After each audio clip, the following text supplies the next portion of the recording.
তাহলে ভারতের সবচেয়ে বড় ন্যাশনাল পার্কের নামটা কি? কে বলতে পারবে ভারতের সবচেয়ে বড় ন্যাশনাল পার্ক কোনটি? Hemis, very good. Hemis National Park at Ladakh is the largest national park of India. Hemis National Park, ঠিক আছে? হেমিস ন্যাশনাল পার্ক সবচেয়ে, এবং হেমিস ন্যাশনাল পার্ক আমি ভিজিট করেছি basically, personally I have been there. Hemis national park, তাই না? আচ্ছা, ভারতবর্ষে এই মুহূর্তে কতগুলো ন্যাশনাল পার্ক রয়েছে? ভারতবর্ষে এই মুহূর্তে কতগুলো ন্যাশনাল পার্ক রয়েছে? ভারতবর্ষে এই মুহূর্তে 107টা ন্যাশনাল পার্ক রয়েছে, তার মধ্যে 6টা আমরা পাচ্ছি পশ্চিমবঙ্গে। ভারতে সবচেয়ে বেশি ন্যাশনাল পার্ক কোন রাজ্যে রয়েছে? This is the next question.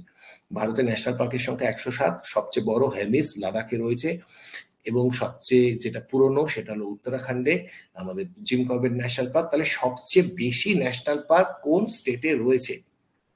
Which state in India has the highest? একদম কারেক্ট, এমপিতে রয়েছে 11টা ন্যাশনাল পার্ক। এমপিতে রয়েছে 11খানা ন্যাশনাল পার্ক। এমপি হচ্ছে highest state with highest national park in the world, in this country. এইবারে তোমরা national park এবং wild life sanctuary এই দুটোর মধ্যে কে আমাকে পার্থক্য বুঝিয়ে বলতে পারবে? যদি না বলো পরে আমি তোমাদেরকে একটা জাস্ট ছোট্ট বলে দিচ্ছি, তোমরা বাঁদিকে লেখো অভয়ারণ্য বা ওয়াইল্ড লাইফ স্যাংচুয়ারি, আর ডান দিকে লেখো ন্যাশনাল পার্ক, ঠিক আছে?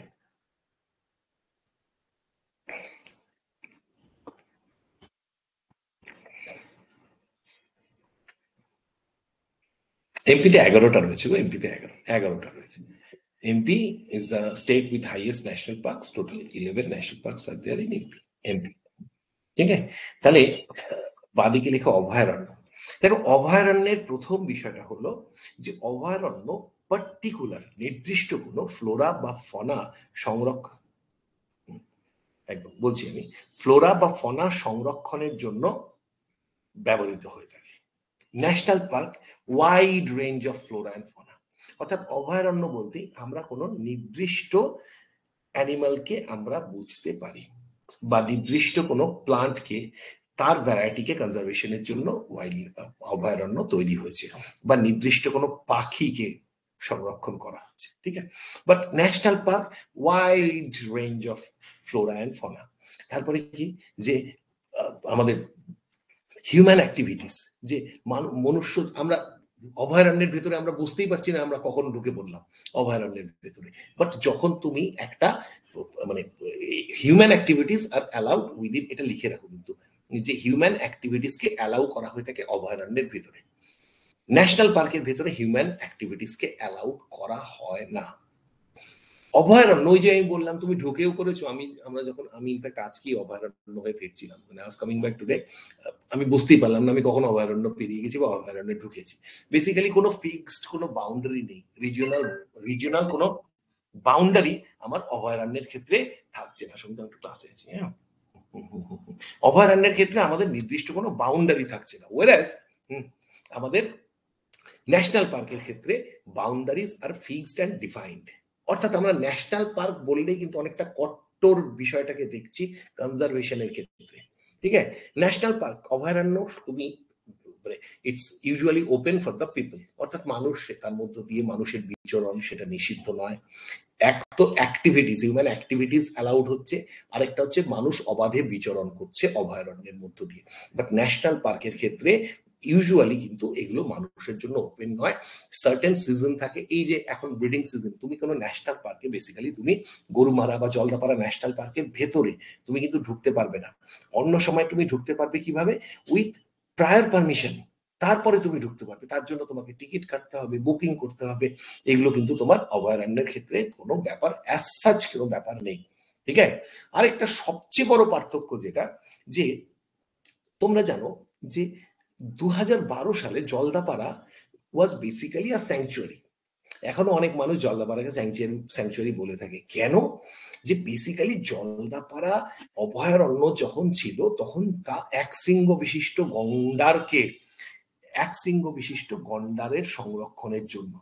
কিন্তু পরবর্তীকালে দেখা গেল যে ইটস বেসিক্যালি আ হটস্পট, কত রকমের ফ্লোরা ফনা, তাদের সংরক্ষণও দরকার, তাহলে কি হলো যে অভয়ারণ্য was upgraded to a national park, কিন্তু ন্যাশনাল পার্ক কখনোই ডাউনগ্রেডেড হয়ে অভয়ারণ্যে হতে পারে না।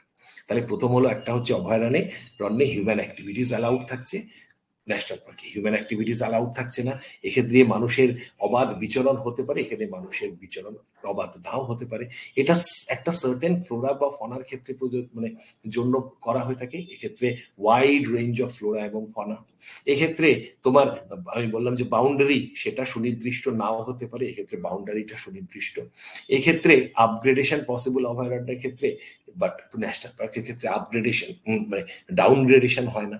অর্থাৎ অভয়ারণ্য ক্যান বি বা sanctuary can be upgraded to a national park, but national park can never be downgraded to a sanctuary. So this are the differences. ঠিক আছে, এরপর আমরা অভয়ারণ্য বলো বা জাতীয় উদ্যান বলো, তার ক্ষেত্রে আমরা দেখছি কি যে একটা সুনির্দিষ্ট মানে তার যে এরিয়াটা দ্যাট ইজ লিমিটেড। ঠিক আছে, দ্যাট ইজ লিমিটেড। হ্যাঁ, এবার তার বাইরে মানে এমন একটা বিরাট ভূখণ্ডের কথা ভাবা হচ্ছে যার মধ্যে এক বা একাধিক ন্যাশনাল পার্কও থাকতে পারে। ঠিক আছে, এবং এক্ষেত্রে কিন্তু আমরা কি করছি যে যখন একটা ন্যাশনাল পার্ক বা অভয়ারণ্যের ক্ষেত্রে বলছি, তখন কিন্তু আমরা কোনো ফ্লোরা বা ফনাকে প্রোটেক্ট করার কথা বলছি। বাট যখন একটা বিস্তীর্ণ এলাকা যার মধ্যে ধরো এমনও হতে পারে এক বা একাধিক ন্যাশনাল পার্ক বা স্যাংচুয়ারি রয়েছে, এবং সেক্ষেত্রে শুধুমাত্র মানুষের মানে অ্যানিমালসকে যে প্রোটেক্ট করা হচ্ছে সেটাও নয়, সেক্ষেত্রে কি করা হচ্ছে মানুষের যে কালচার, তার ট্রাইবাল কালচার হতে পারে, তার প্রিমিটিভ কালচার হতে পারে, সেটাকেও একসঙ্গে প্রোটেক্ট করা হচ্ছে। আমি যদি সুন্দরবনের কথা বলে থাকি, সুন্দরবনে শুধুমাত্র যে রয়্যাল বেঙ্গল টাইগারকে প্রিজার্ভ করা হচ্ছে সেটাও নয়, এবার সুন্দরবন ন্যাশনাল পার্ক আর সুন্দরবন একটা বিস্তীর্ণ এলাকা, এই বিস্তীর্ণ এলাকা জুড়ে কিন্তু টাইগারের সঙ্গে সঙ্গে আমরা জানি যে ঘড়িয়াল, ঠিক আছে, কত রকমের আদার অ্যানিমালস, কত রকমের এই যে আমাদের ম্যানগ্রোভ ট্রিজ, এবং তার সঙ্গে সঙ্গে এইখানকার যে মানুষের কালচার, ঠিক আছে, বন বিবিধ পূজা করছে, মানুষের কিছু অ্যাক্টিভিটিস রয়েছে, সেগুলোকেও কিন্তু কনজার্ভ করা হচ্ছে। তাহলে এথনিসিটিকেও রক্ষা করা হচ্ছে, দ্যাট ইজ বায়োস্ফিয়ার রিজার্ভ। তা এরকম বায়োস্ফিয়ার রিজার্ভ ভারতবর্ষে রয়েছে 18খানা। পশ্চিমবঙ্গের বায়োস্ফিয়ার রিজার্ভটির নাম কি? Sundarban biosphere reserve. ঠিক আছে।